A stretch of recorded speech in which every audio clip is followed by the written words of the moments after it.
Hello, ഇന്നൊരു കൽമാസിൻ്റെ റെസിപ്പിയാണേ. തട്ടുകടയിലെല്ലാം സ്ഥിരമായിട്ട് കിട്ടുന്ന നല്ല ടേസ്റ്റി ആയിട്ടുള്ള കൽമാസ് എങ്ങനെയാണ് ഉണ്ടാക്കാൻ നോക്കാം. വീഡിയോ കണ്ടിട്ട് ഇഷ്ടപ്പെട്ടിട്ടുണ്ടെങ്കിൽ ഒന്ന് ലൈക്ക് ചെയ്ത് സബ്സ്ക്രൈബ് ചെയ്യണേ. ഇനി ഇതുണ്ടാക്കാൻ വേണ്ടിയിട്ട് ഒരു പാനിൽ കുറച്ച് ഓയിൽ ഒഴിച്ചു കൊടുക്കുന്നുണ്ട്. ഓയിൽ ഒന്ന് ചൂടായി വരുന്ന സമയത്ത് ഇതിനകത്തേക്ക് 2 മീഡിയം സൈസ് സവാള ചെറുതായിട്ട് അരിഞ്ഞിട്ടൊന്ന് ചേർത്ത് കൊടുക്കാം. ഇനി ഇതൊന്ന് വഴറ്റിയെടുക്കണം. അതിന് വേണ്ടിയിട്ട് കുറച്ച് ഉപ്പ് കൂടി ചേർത്ത് കൊടുക്കുന്നുണ്ട്, വേഗം ഒന്ന് വഴന്ന് കിട്ടാൻ വേണ്ടിയിട്ട്. ഇനി ഇതൊരു മീഡിയം ഫ്ലെയിമിൽ വെച്ചിട്ട് ഒന്ന് വഴറ്റിയെടുക്കാം. ഒരുപാട് അങ്ങ് കളർ മാറുന്നവരെ വഴറ്റിയെടുക്കൊന്നും വേണ്ട, ചെറുതായിട്ട് ഉള്ളിയെല്ലാം വാടി വരുന്നവരെ മാത്രം വഴറ്റി കൊടുത്താൽ മതി. ഇനി ഇതിൻ്റെ അകത്തേക്ക് ഇഞ്ചിയും വെളുത്തുള്ളിയും പച്ചമുളകും ഒരുമിച്ചിട്ട് ചതച്ചെടുത്തത് കൂടി ചേർത്ത് കൊടുക്കാം. പച്ചമുളക് വേണമെങ്കിൽ ചെറുതായിട്ട് അരിഞ്ഞിട്ട് കൊടുത്താലും മതി, പക്ഷെങ്കിൽ അത് കടിക്കുന്ന സമയത്ത് കുറച്ച് എരിവ് അധികമായിട്ട് തോന്നും. അതുകൊണ്ട് കുട്ടികൾക്കെല്ലാം കൊടുക്കുന്ന സമയത്ത് ഇതുപോലെ ചതച്ചിട്ട് തന്നെ ചേർത്ത് കൊടുത്തു കഴിഞ്ഞാൽ അത്ര എരിവ് തോന്നിക്കൂല. ഇതുപോലെ സവാളയെല്ലാം കുറച്ചൊന്ന് വാടി വരുന്ന സമയത്ത് ഇതിൻ്റെ അകത്തേക്ക് പൊടികൾ ചേർത്ത് കൊടുക്കാം. അതിന് വേണ്ടിയിട്ട് 1 ടീസ്പൂണ് ചിക്കൻ മസാല ചേർത്ത് കൊടുക്കുന്നുണ്ട്. പിന്നെ ഒരു 1/2 ടീസ്പൂണ് ഗരം മസാലയും കൂടെ തന്നെ ഒരു 1/4 ടീസ്പൂൺ മഞ്ഞൾപ്പൊടിയും കൂടി ചേർത്തിട്ട് നന്നായിട്ടൊന്ന് വഴറ്റിയെടുക്കാം. ഈ പൊടികൾ പച്ചക്കുത്തല മാറുന്നവരെ ഒന്ന് വഴറ്റിയെടുക്കാം.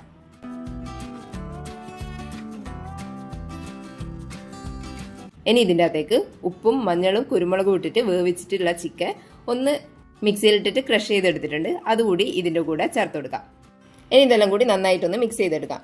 ചിക്കൻ മിക്സിയിലിട്ടിട്ട് പൊടിക്കുന്ന സമയത്ത് ഒന്ന് ക്രഷ് ചെയ്തെടുക്കാനേ പാടുള്ളൂ. മിക്സിയിലിട്ടിട്ട് പൊടിക്കുന്നില്ല എന്നാണെങ്കിൽ കൈവച്ചിട്ട് തന്നെ നന്നായിട്ടൊന്ന് പൊടിച്ചിട്ട് ഇതിൻ്റെ അകത്തേക്ക് ചേർത്ത് കൊടുത്താൽ മതി. എങ്ങനെയായാലും ചിക്കൻ അധികം പൊടിഞ്ഞു പോകാതെ നോക്കണം. ഇതെല്ലാം മിക്സ് ചെയ്തെടുത്തതിന് ശേഷം ഇതിൻ്റെ അകത്തേക്ക് കുറച്ച് കറിവേപ്പിലയും മല്ലിയിലയും കൂടി ചേർത്തിട്ട് ഒന്ന് മിക്സ് ചെയ്ത് കൊടുക്കാം. ഇനി ഇതൊരു ലോ ഫ്ലെയിമിൽ വെച്ചിട്ട് ഒരു 5 മിനിറ്റ് നേരം മൂടി വെച്ചിട്ട് ഒന്ന് കുക്ക് ചെയ്തെടുക്കാം. ഇങ്ങനെ ചെയ്തെടുത്താൽ മാത്രമേ മസാലയിൽ മുഴുവനായിട്ടും ടേസ്റ്റ് ഉണ്ടാവും. അല്ലെങ്കിൽ ചിക്കൻ വേറെയും നമ്മൾ വഴറ്റിയെടുത്ത ഉള്ളി വേറെയും ആയിട്ട് നിൽക്കും. എല്ലാ ടേസ്റ്റും കൂടി ഒരുമിച്ച് വരാൻ വേണ്ടിയിട്ട് ഇത് ഒരു 5 മിനിറ്റ് നേരം ഒന്ന് മൂടി വെച്ചിട്ട് കുക്ക് ചെയ്തതിന് ശേഷം ഫ്ലെയിം ഓഫ് ചെയ്യാം. ഇനി ഒരു മിക്സിൻ്റെ ജാറിലേക്ക് 1 കപ്പ് തേങ്ങ ഇട്ട് കൊടുക്കാം. അതിൻ്റെ കൂടെ തന്നെ ഒരു 6-7 മീഡിയം സൈസ് വലിപ്പമുള്ള ചെറിയുള്ളി ഇതിൻ്റെ കൂടെ ചേർത്ത് കൊടുക്കാം. ഇനി അതിൻ്റെ കൂടെ തന്നെ ഒരു 1/4 ടീസ്പൂൺ ചെറിയ ജീരകവും 1/4 ടീസ്പൂൺ വലിയ ജീരകവും കൂടി ചേർത്ത് കൊടുക്കുക. അതെന്നിട്ട് നന്നായിട്ടൊന്ന് പൊടിച്ചെടുക്കാം. ഇതുപോലെ നന്നായിട്ട് പൊടിച്ചെടുക്കാം. ഇനി ഒരു പാത്രത്തിലേക്ക് 2 കപ്പ് അരിപ്പൊടി ഇട്ട് കൊടുക്കുന്നുണ്ട്. ഇത് പത്തിരിക്കും നൂൽപുട്ടിനെല്ലാം വേണ്ടിയിട്ട് എടുക്കുന്ന നന്നായിട്ട് പൊടിഞ്ഞിട്ടുള്ള അരിപ്പൊടി ഉണ്ടല്ലോ, അതാണ് എടുത്തിട്ടുള്ളത്. ഇനി അതിൻ്റെ കൂടെ നമ്മൾ പൊടിച്ച് വെച്ചിട്ടുള്ള തേങ്ങേൻ്റെ മിക്സ് ചേർത്ത് കൊടുക്കുക. കൂടെ തന്നെ ഒരു 1/2 ടീസ്പൂൺ ഉപ്പും കൂടി ചേർത്ത് കൊടുക്കാം. ഇതെല്ലാം കൂടി നന്നായിട്ടൊന്ന് മിക്സ് ചെയ്തെടുക്കണം. കൈ വെച്ചിട്ടോ സ്പൂൺ വെച്ചിട്ടോ നന്നായിട്ടൊന്ന് മിക്സ് ചെയ്തെടുക്കാം. അതിനുശേഷം ഇതിൻ്റെ അകത്തേക്ക് തിളച്ച വെള്ളം 2 കപ്പ് ചേർത്ത് കൊടുക്കാം. വെള്ളം തിളപ്പിക്കുന്ന സമയത്ത് ഒരു 3 കപ്പോളം വെള്ളം ആദ്യം തിളപ്പിച്ച് വെക്കുക. ആദ്യം 2 കപ്പ് ഒഴിച്ചു കൊടുത്തിട്ട് വേണമെങ്കിൽ മാത്രം കൂടുതൽ ഒഴിച്ചു കൊടുത്താൽ മതി. ഇനി ഇതൊരു സ്പൂൺ കൊണ്ട് മിക്സ് ചെയ്ത് കൊടുത്തതിന് ശേഷം ചൂടാറാൻ വേണ്ടിയിട്ട് ഒന്ന് മാറ്റി വെക്കാം. ഇതിങ്ങനെ മിക്സ് ചെയ്ത് കൊടുക്കുന്ന സമയത്ത് വെള്ളം ആവശ്യമുണ്ടെന്നുണ്ടെങ്കിൽ തിളച്ച വെള്ളം കുറച്ചുകൂടി ഒഴിച്ചു കൊടുക്കാം. അത് ഓരോ പൊടിക്കനുസരിച്ചിട്ട് വെള്ളത്തിൽ വ്യത്യാസം വരും. ഇതിൻ്റെ ചൂടെല്ലാം കുറച്ച് കുറഞ്ഞു കഴിഞ്ഞാൽ നമ്മളെ കൈകൊണ്ട് കുഴച്ചെടുക്കാൻ പാകത്തിനുള്ള ചൂടായി കഴിഞ്ഞാൽ ഇതിന് നന്നായിട്ട് കൈകൊണ്ട് തന്നെ കുഴച്ചെടുക്കാം. നന്നായിട്ട് കുഴച്ചിട്ട് കുറച്ച് സോഫ്റ്റ് ആക്കിയിട്ട് എടുക്കാം. ഇതുപോലെ ചെയ്തെടുത്തതിന് ശേഷം ഒരു കയ്യിൽ കുറച്ച് ഓയിൽ പുരട്ടി കൊടുക്കുക. എന്നിട്ട് ഇതിൻ്റെ അകത്തു നിന്ന് ഒരു ഉരുളി എടുത്തിട്ട് നന്നായിട്ട് കൈവെള്ളയിൽ വെച്ചിട്ട് ഉരുട്ടിയെടുക്കാം. ഇനി ഇതൊന്ന് പരത്തി കൊടുക്കുക. കൈ കൊണ്ട് തന്നെ ഇതുപോലെ ചെറുതായിട്ടൊന്ന് പരത്തി കൊടുത്തതിന് ശേഷം നമ്മൾ ഉണ്ടാക്കി വെച്ചിട്ടുള്ള മിക്സ് ഉണ്ടല്ലോ ചിക്കൻ്റെ, അതിൻ്റെ അകത്ത് നിന്ന് കുറച്ചെടുത്തിട്ട് നമ്മൾ പരത്തിയ ഈ മാവിൻ്റെ നടുവിൽ വെച്ച് കൊടുത്തിട്ട് നന്നായിട്ടൊന്ന് ഉരുട്ടിയെടുക്കാം. ചിക്കൻ്റെ മിക്സ് ഒന്നും പുറത്തേക്ക് ആകാത്ത വിധത്തിൽ ഇത് ആദ്യം ഒന്ന് കവർ ചെയ്ത് കൊടുക്കാം. ഇതുപോലെ കവർ ചെയ്ത് കൊടുത്തതിന് ശേഷം നമ്മൾ ഉന്നക്കായെല്ലാം ഷേപ്പ് ചെയ്തെടുക്കുന്ന പോലെ ഇതുപോലെ ഉള്ളം കൈയിൽ വെച്ചിട്ട് നന്നായിട്ടൊന്ന് ഇങ്ങനെ റോൾ ചെയ്ത് കൊടുത്തു കഴിഞ്ഞാൽ ഇതുപോലെ ഒരു ഷേപ്പിലായിട്ട് വരും. ഫില്ലിംഗ് ഒന്നും പുറത്തേക്ക് ഒട്ടും പോകാത്ത വിധത്തിൽ വേണം ഇതിങ്ങനെ ചെയ്തെടുക്കാൻ. ഇതുപോലെ ബാക്കിയുള്ളതും കൂടി ചെയ്തെടുക്കാം.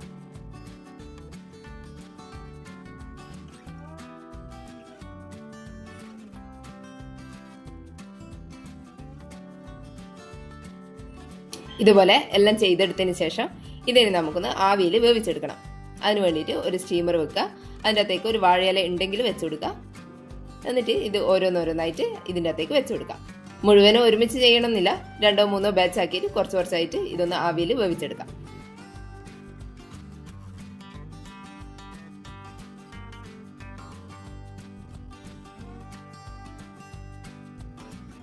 ഒരു 10 മിനിറ്റ് കഴിയുമ്പോഴേക്കും ഇത് നന്നായിട്ട് വെന്തിട്ടുണ്ടാവും. ഇനി ഇതിൻ്റെ അകത്തേക്ക് മാറ്റിയെടുത്തിട്ട് ബാക്കിയുള്ളതും കൂടി ഇതുപോലെ വേവിച്ചെടുക്കാം. ഇനി ഒരു പാത്രത്തിൽ 2 ടേബിൾ സ്പൂൺ കാശ്മീരി മുളക് ഇട്ട് കൊടുക്കുക. അതിൻ്റെ അകത്തേക്ക് 1/2 ടീസ്പൂൺ ഉപ്പും ഒരു 1/4 ടീസ്പൂൺ മഞ്ഞൾപ്പൊടിയും കൂടി ചേർത്തിട്ട് കുറച്ച് വെള്ളം ഒഴിച്ചു കൊടുത്തിട്ട് നന്നായിട്ടൊന്ന് മിക്സ് ചെയ്തെടുക്കാം. ഒരുപാട് കട്ടിയിലുമല്ല നല്ല ലൂസായിട്ടും അല്ലാത്ത വിധത്തിലുമാണ് ഇതൊന്ന് കലക്കിയെടുക്കാൻ വേണ്ടിയിട്ട്. ഇതിൻ്റെ അകത്താണ് നമ്മൾ കൽമാസ് മുക്കിയെടുക്കുന്നത്. ആ ഒരു കൺസിസ്റ്റൻസിയിൽ വേണം ഇതൊന്ന് കലക്കിയെടുക്കാൻ. ഇനി നമ്മൾ വേവിച്ച് വെച്ചിട്ടുള്ള കൽമാസ് ഒന്ന് ചൂടെല്ലാറി കഴിഞ്ഞാൽ ഇതിൻ്റെ അകത്തേക്ക് ഇട്ട് കൊടുക്കുക. ഇനി ഈ മുളകിൻ്റെ മിക്സിലേക്ക് ഇത് നന്നായിട്ടൊന്ന് കോട്ട് ചെയ്തെടുക്കാം. ഇതുപോലെ എല്ലാ ഭാഗവും മുളകെല്ലാം ആകുന്ന വിധത്തിൽ ഇങ്ങനെ കോട്ട് ചെയ്തെടുത്തതിന് ശേഷം ഇതൊന്ന് നമുക്ക് ഫ്രൈ ചെയ്തെടുക്കാം. അതിന് വേണ്ടിയിട്ട് ഒരു പാനിൽ കുറച്ച് ഓയിൽ ഒഴിച്ചു കൊടുക്കുക. ഒരുപാട് ഒഴിച്ചു കൊടുക്കൊന്നും വേണ്ട, മുക്കി പൊരിക്കൊന്നും വേണ്ട. നമ്മൾ മീനെല്ലാം പൊരിക്കുന്ന പോലെ കുറച്ച് എണ്ണയിൽ ഇതൊന്ന് ഫ്രൈ ചെയ്തെടുക്കാം. ഇതുപോലെ എല്ലാം വെച്ച് കൊടുത്തതിന് ശേഷം പുറംഭാഗം നന്നായിട്ടൊന്ന് മൊരിഞ്ഞ് വരുന്നവരെ ഫ്രൈ ചെയ്തെടുക്കാം. ഇതുപോലെ തിരിച്ച് മറിച്ചെല്ലാം ഇട്ട് കൊടുത്തിട്ട് നന്നായിട്ടൊന്ന് മൊരിച്ചെടുക്കാം. ഇതിന്റെ പുറമെ നന്നായിട്ടൊന്ന് മൊരിഞ്ഞ് വന്നു കഴിഞ്ഞാലാണ് ഇത് കഴിക്കാൻ നല്ല ടേസ്റ്റ് ഉണ്ടാവുക. ഇത് കഴിക്കുന്ന സമയത്ത് പുറമെ കുറച്ചൊരു ഹാർഡായിട്ടും ഒരു ക്രിസ്പി പോലെ തോന്നുകയും ഉള്ളിൽ കുറച്ച് സോഫ്റ്റ് ആയിട്ടും വേണം ഉണ്ടാവാൻ.